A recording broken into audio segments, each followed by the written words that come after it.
नमस्कार दोस्तों, स्वागत है आपका आपके अपने चैनल शिक्षा नीति पे। दोस्तों, बिहार जूनियर इंजीनियर वैकेंसी जो भी आने वाली है उसके बारे में इस वीडियो में हम बात करेंगे और उसमें कैसे बिहार में अब फ्रेशर जूनियर इंजीनियर के पद पे फ्रेशरों की बहाली नहीं होगी, वो हम इस वीडियो में बात करेंगे। इसके साथ ही एक और बात हम करेंगे कि इसमें टेक्निकल असिस्टेंट को मैंने वीडियो में क्यों मेंशन किया है। मेंशन करने का सबसे बड़ा रीज़न ये है कि अब टेक्निकल असिस्टेंट को जूनियर इंजीनियर के पद के बराबर मान्यता देने की बात की गई है और उस मान्यता के बाद ये हो जाएगा कि जो भी जूनियर इंजीनियर के पदों पर बहाली आएगी उसमें जहाँ एक्सपीरियंस की ज़रूरी होगी उसमें पीआरडी में जो टेक्निकल असिस्टेंट बहाल हो चुके हैं लगभग 2000 प्लस की संख्या में, उनको भी लेना पड़ेगा। और इससे क्या फ्रेशर पे दबाव पड़ने वाला है और फ्रेशर के लिए क्यों ये मुश्किल है, वो अभी हम आपको इस वीडियो में बताने वाले हैं। फिलहाल चलते हैं इस वीडियो के माध्यम से भी और आगे भी क्यों इसके ऊपर हम डिस्कस कर रहे हैं वो बताते हैं। तो सबसे पहले तो आप ये देख लीजिए कि यही वो नोटिस है।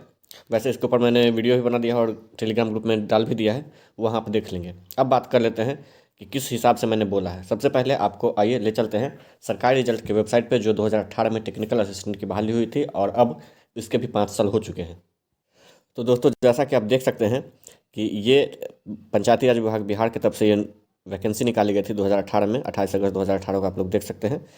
जिसके बाद अगर बात करें तो 2018 पास आउट सभी लड़के इसमें इंक्लूड हो गए थे। और उसमें अगर बात करें तो टोटल सीट कितना है वो आप देख लीजिए।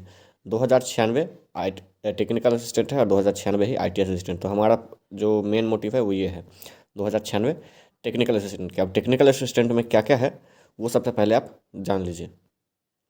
देखिए, इसका मैं इसलिए जिक्र कर रहा हूँ क्योंकि 2096 में जो है ना, सबसे पहले 40% रिजर्वेशन, जो 40% रिजर्वेशन का शुरू हुआ था कि 40% बिहार के डोमिसाइल को दिया जाएगा, जो बिहार के सरकारी कॉलेज से पास आउट है उनको, उनके बारे में इसी में सबसे पहले जिक्र किया गया था। और उसके बाद जो लड़कियों के वैकेंट सीट पे लड़के का रिक्रूटमेंट होगा वो भी इसी वैकेंसी से सबसे पहले मेंशन किया गया था, इसी वैकेंसी से वो शुरू हुआ था। तो इस तरह जो भी हैं इसमें लगभग जो है 150 से 2096 जो है इसमें से 150 के आसपास कैंडिडेट को बाहर किया गया था फर्जी डॉक्यूमेंट के कारण। तो लगभग आप इसको मान सकते हैं कि 1900 के आसपास थे। अब 1900 में लगभग 1700 के आसपास मेल थे और लगभग 150 से 200 ही आपके फीमेल कैंडिडेट थी। यहीं से जो फीमेल के सीट पे मेल कैंडिडेट को रिक्रूटमेंट करने की प्रोसेस चली थी। तो ये हो गए, तो आप लगभग मान के चलिए कि ये 2000 ये हो गए। और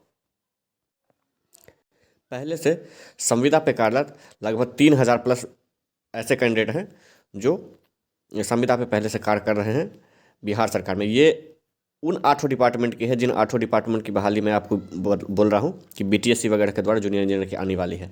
वैसे कुछ शिक्षा विभाग में है जो कि आए थे, कुछ और भी विभाग हैं जैसे पुलिस विभाग में भी कुछ संविदा पे काम कर रहे हैं। तो इन लोगों को भी अगर ज़रूरत पड़ेगी तो इन लोगों को भी वैकेंसी में, और वैकेंसी का चूँकि बिहार सरकार के अंदर ही जूनियर इंजीनियर है तो इन लोगों को भी उसका मान्यता दिया जाएगा, उनका एक्सपीरियंस का दिया जाएगा। अब बात कर लेते हैं क्यों। तो मान के चलिए कि 3000 जो पहले से 3000 है उसमें भी लगभग 10%, 10% ही के आसपास ही मान के चलिए कि फीमेल कैंडिडेट थी, फीमेल थे ही नहीं लगभग। और तो तब लगभग उसमें से 3000 में से आप लोग मान के चलिए कि 2800 मेल कैंडिडेट हो गए। ठीक है, 2800 यहाँ हो गए और 1700 के आसपास मान लीजिए कि यहाँ हो गए टेक्निकल असिस्टेंट में। तो 1700 और 2800 आपके हो गए 4500।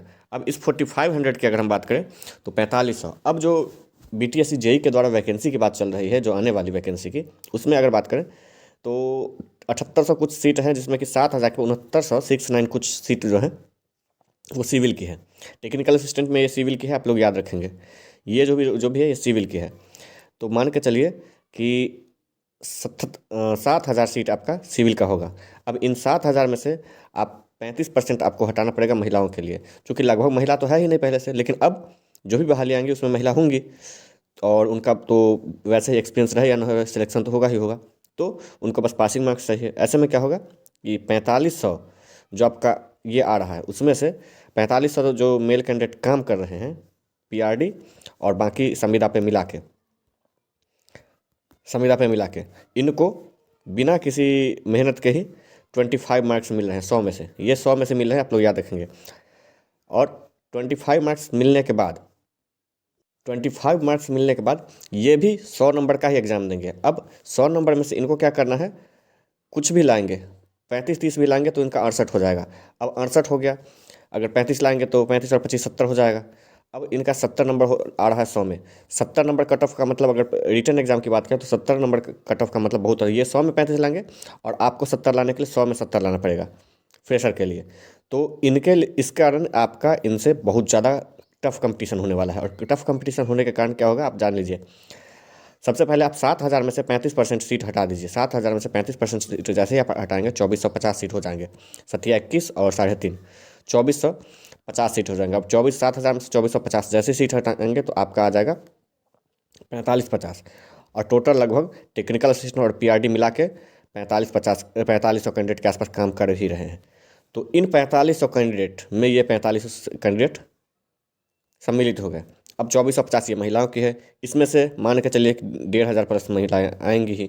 अब इसलिए मैं बोल रहा हूँ, इसलिए मैं बोल रहा हूँ क्योंकि हमने देखा है कि 2499, हालांकि कुछ सही हो या गलत हो पता नहीं, 2401 या 2499 आपने देखा होगा कि वर्तमान फ्रेशर की रिक्रूटमेंट के अकॉर्डिंग 2400 के आसपास महिलाओं ने एलआरसी जिसमें कि फ्रेशर कैंडिडेट है अमीन के पद पे, एलआरसी एसएसए में महिलाओं ने फॉर्म भरा है, जिन्होंने एग्ज़ाम दिया है। अब आप बताइए 2400 के आसपास वो हैं और 2400 ही यहाँ सीट आपका महिलाओं का बन रहा है 7,000 में से, तो ये लोग तो वही ले लेंगे। अब इस हिसाब से चूँकि 25 पॉइंट इनको मिल रहा है पीआरडी और संविदा वालों को, तो कंपटीशन बढ़ रहा है। तो सीट अब आपके फ्रेशर के लिए कैसे बताएं। फ्रेशर में मुश्किल से 2-4 सीट ही ऐसे होंगे और 2-4 ही कैंडिडेट ऐसे होंगे कि विदाउट एक्सपीरियंस के वो 70 नंबर ले आएंगे। और 70 नंबर लाना बहुत बड़ी बात होती है। 70-75 से नीचे कट ऑफ जाएगी ही नहीं, चाहे किसी कैटेगरी की भी क्यों ना हो। ऐसे में ये आप कह सकते हैं कि जनरल में इसका कट ऑफ 80 प्लस जाएगा और बाकी कैटेगरी में 70 प्लस जाएगा। और 70 प्लस लाना किसी के लिए इतना भी आसान नहीं है। आपने इसका जीता जागता एग्जाम्पल अगर बात करें तो बिहार डीएलआर वेरियस पोस्ट जो आई है 10,101 पोस्ट की, उसमें आपने देख लिया होगा कि कितना नंबर आ सकता है। तो ऐसे में 70 नंबर लाना भी मुश्किल है और 70-75 नंबर लाना भी मुश्किल है और 70-75 नहीं आई तो आपका सिलेक्शन भी मुश्किल है। ऐसे में कोई भी फ्रेशर कैंडिडेट का जॉब नहीं होने जा रहा है बाकी आने वाले वैकेंसीज़ में। इस पर आप लोग क्या सोचते हैं? क्या मेरा ये एनालिसिस गलत था या सही था? आप लोग खुद बताएंगे। मैं इस वीडियो के माध्यम से आप लोगों को थोड़ा जागरूक करना चाहता था। कल भी मैंने एक ग्रुप में बोला था तो कुछ लोगों ने बोला था कि तुम्हारे पास क्या प्रूफ है कि नहीं होगा ये वो। तो अगर उनको जवाब मिल गया होगा तो आप लोग ज़रूर बताएंगे और इस ही जवाब के कारण आप लोग सहमत होंगे तो समझ पाएंगे कि शायद 9 के बराबर ही फ्रेशर कैंडिडेट का होने वाला है और 2019 के बाद पास वालों का तो बिल्कुल ही नहीं। क्योंकि 18 तक तो आपका 18 में भी कुछ ऐसे लड़के हैं 18 से पहले के जिनको नहीं हुआ, उनका भी नहीं होगा जो, क्योंकि वो भी फ्रेशर ही रह गए। और बाकी 18 के बाद वाले का तो लगभग नहीं ही होने वाला है। मिलते हैं अगले वीडियो में। धन्यवाद।